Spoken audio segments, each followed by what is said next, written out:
So today is a shotgun day, but I wanted to talk a little bit about the assault weapons ban that people are doing around the country.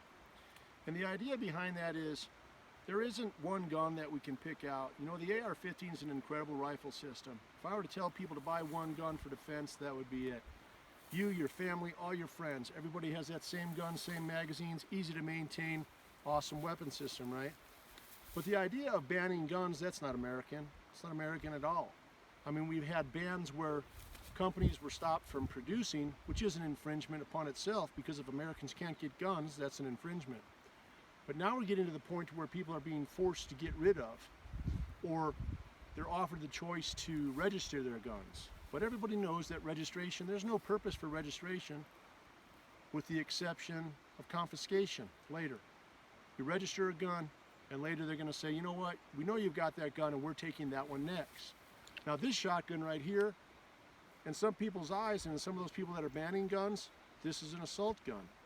The idea is this: even if they only take one gun, if the country allows any government, even a local government, to ban guns or confiscate guns or take them, that's not American at all. That's not something we can stand for, because it will never end. Nobody's going to be smart enough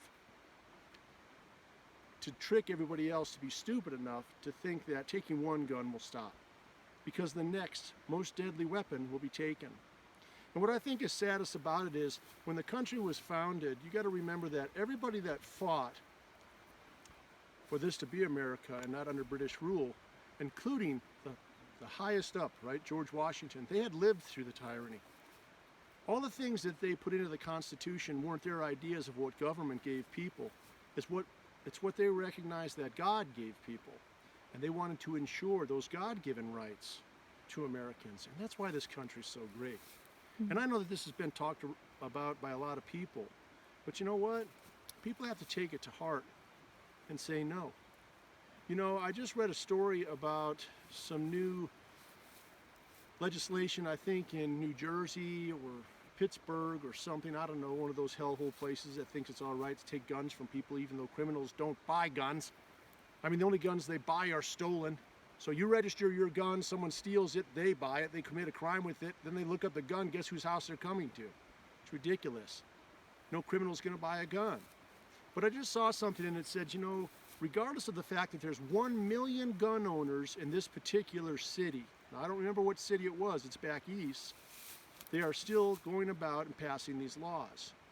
And immediately in my head I think, how could 1 million people who believe in the right of a United States citizen to own a firearm idly stand by and allow some city council members or a mayor or even a governor to pass a law? 1 million gun owners in that particular city. Where were they? Where were you? If you're a gun owner and something happens in one part of your state but you're not in it, if it happens in some city but you don't live in that city, you need to get up with all your other gun owner friends, and everybody needs to go down there and do something. Because you see, conservatives, they like to mind their own business. Well, conservatives are going to mind their own business and let the whole country fall to hell and then wonder what's going on. And I understand people that are angry and they say, they're not taking my guns, I'll fight. Why do we want it to even get there? I don't want it to get there. If it ever got there anyway, do you really think it's going to be liberals fighting conservatives? It's not. It's going to be law enforcement officers or soldiers under control of a liberal administration. So guess what? The liberals really win if it ever came to fighting over gun possession, because it's going to be conservatives fighting conservatives. And though there are different opinions to say that the army and the police take an oath to protect the Constitution, the bottom line is there's ways to thwart around that and say we have the right because we've passed laws. And to ask people to give up pensions and ideas, that's easy when you're not there. The bottom line is, we don't want American citizens killing American citizens, especially law-abiding people, regardless of where you are on the idea of gun control or gun possession. And the only way we can do that is for people who own guns to get up off their ass now and actually do something when something happens in your state, even if it's not your city. You need to actually sit down and write a letter. And I know you work hard all day. You're not like the guy sitting in the basement at 34 years old that's got to get kicked out by the courtroom to get out of your parents' house. That guy's got all the time in the world to do something. Conservatives usually are blue-collar, hard-working people. And I know you come home tired, and you still got to spend time with your family. But you have got to write letters, and you've got to attend meetings. The bottom line is if you care about owning a gun, and if you own one, you should. If you only own an old-fashioned revolver, you should still care about a ban against an AR-15. Because your gun, friend, is on the list. Just where at on the list. Get up and do something about gun control.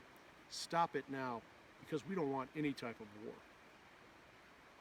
Keep safe. Keep safe.